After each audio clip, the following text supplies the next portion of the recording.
మీరు చిన్నప్పుడు ఎప్పుడైనా గోపాల్ లాగా తెలియకుండా ఇలాంటి పనులు చేస్తుంటే కామెంట్ లో మీ మెమొరీని మాతో షేర్ చేసుకోండి.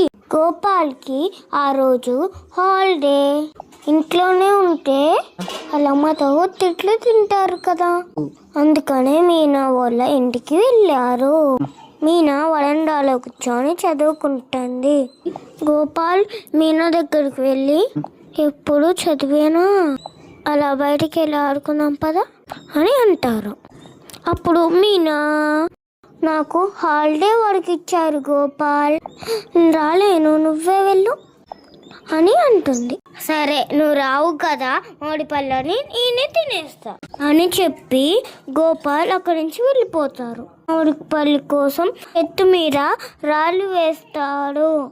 ఆ రాయి వెళ్ళి ఒక ఆవుకి తగులుతుంది. ఆవు కోపంగా చూస్తుంది గోపాల్ వైపు. గోపాల్ భయపడి చెట్టు వెనకాల దాక్కుంటాడు. మళ్ళీ నెమ్మదిగా వచ్చి ఇంకొక రాయి తీసుకొని చిటికేస్తారు. ఈసారి ఆ రాయిపోయి తేనెటీగలకి తగులుతుంది.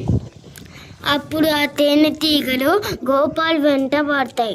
గోపాల్ ఏమో, బాబో నన్ను కాపాడండి, ఈ తేనెటీగలు కుట్టి చంపేలాగున్నాయి, కాపాడండి కాపాడండి అంటూ. అప్పుడు గోపాల్ చూసుకోకుండా మీనా వాళ్ళ బావిలో పడిపోతారు. మీనా ఏంటి ఆ శబ్దం అని బావి వైపు వస్తుంది.